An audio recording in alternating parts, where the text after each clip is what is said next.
South. The what? The mistrust? Mistrust. That may pull the global North and South further apart. So scholars argue that not the advanced technology by the North, and also these, as you said, emission rules, and also financial issues facing those developing countries, and also the Ukraine crisis, kind of like in the context of ideological confrontation.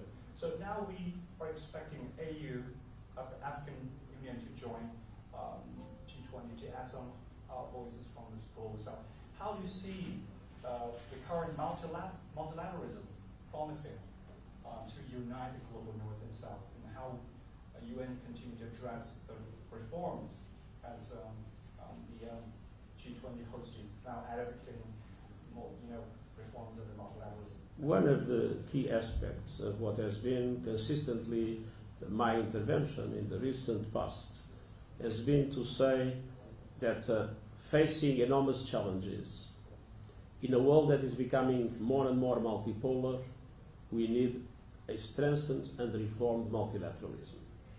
Some people think that if the world is multipolar, then peace will come by itself. It's not true. Europe was multipolar before the First World War, and in the absence of multilateral institutions of governance, the result was the First World War. So the multipolarity requires strong and reformed multilateral institutions.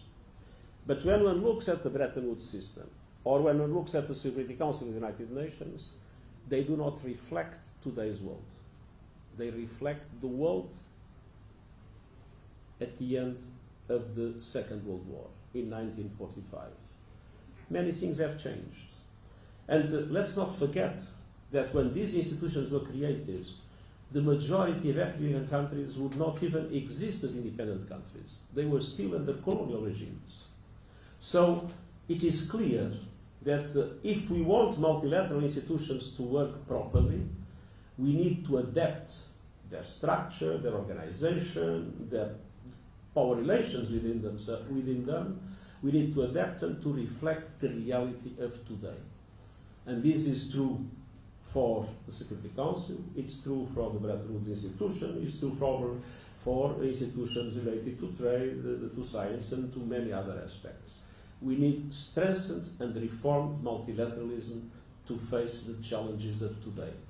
And we cannot do it with the institutions of the past. Amit, right here from India today. If you wait for the microphone, please. Right behind you. Thank you.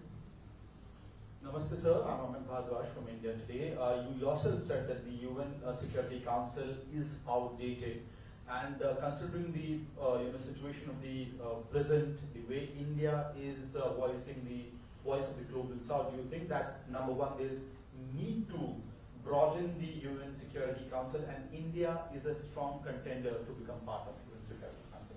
It's not for me to define who will be in the Security Council. It's for member states. It is obvious that India is today the country of the world with the largest population, and it is obvious that India is a very important partner in the world multilateral system. But it's not for me to decide who's going to be in the Security Council. It is for me to say that I believe we need the reform of the Security Council to reflect the realities of today's world. Thank you. The young lady in the green black stripe right there. Good evening. I'm Divya from the Indian Express. Do you think India presently has the credibility to be a mediator in the Russia-Ukraine conflict? Do you mean the mediator in the Russia? Can India be a mediator in Can the Russia-Ukraine conflict? Can India have a role to play as a mediator of Russia-Ukraine? I think that when you have a conflict, all efforts of mediation are extremely important. But I don't think we can blame India for the fact that the war is going on, is dragging on. I am not very hopeful that we will have a peace solution in the immediate future. I believe the two parties are still decided to move on with the conflict. And obviously, we need to pay tribute to all those that, with good intention, try to do everything possible for this dramatic situation to find an end. The gentleman right here in the front row.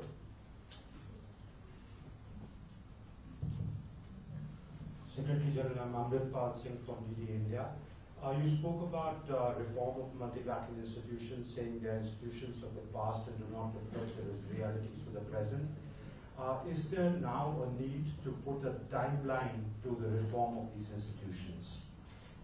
There is a need to do it. I'm not sure if we'll get it, but I think it is urgent. When we see the challenges that we face and the existential nature of those challenges, I do not think we can waste time. Thank you. The gentleman in the black there with the beard. Yep. Hello, I'm Navid Asta from EFE News Agency.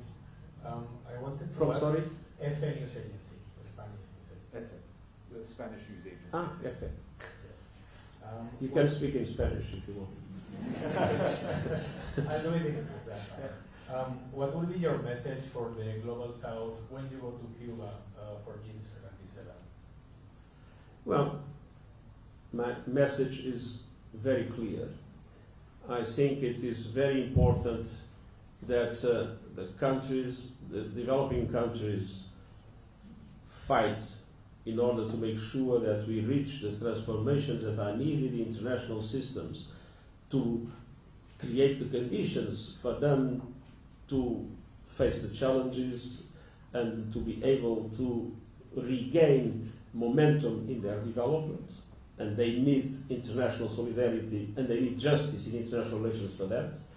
But at the same time, a message to ask countries in the Global South to adopt their own reforms, to ensure good governance, to mobilize their own resources in order to guarantee that the Sustainable Development Goals become an effective priority in their own internal policies.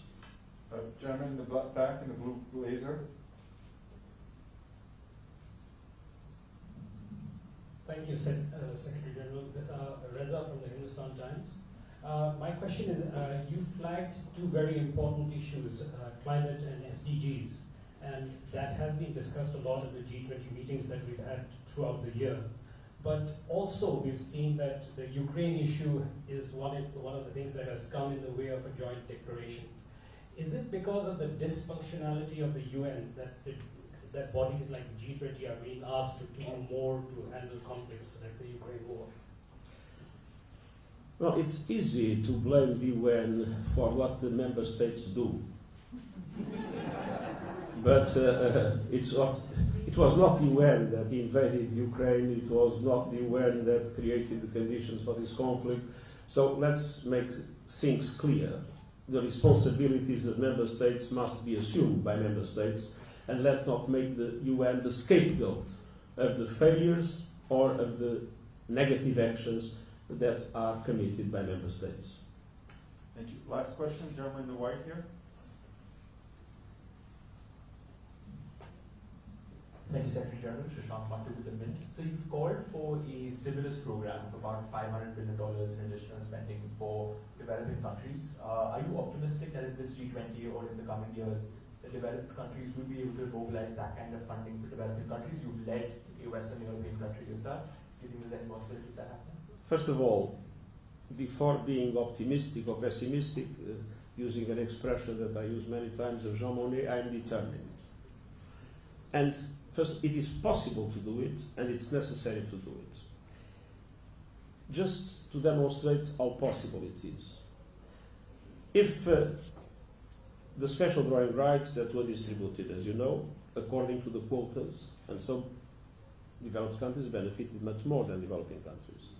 And there was a commitment to rechannel part of those special drawing rights to countries in the Global South. Now imagine that beyond the $100 billion of rescheduling that was more or less promised, that it was possible, and I believe it is possible, it's a matter of decision and of assumption of solidarity, to have an additional $100 billion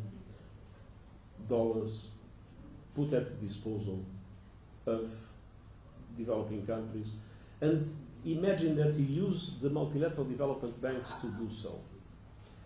If you use the multilateral development banks to do so, each dollar you put in the capital of a multilateral development bank or in the resources of a multilateral development bank can be multiplied by 5 with loans that, with excellent conditions, the multilateral development banks can obtain and then transfer to developing countries.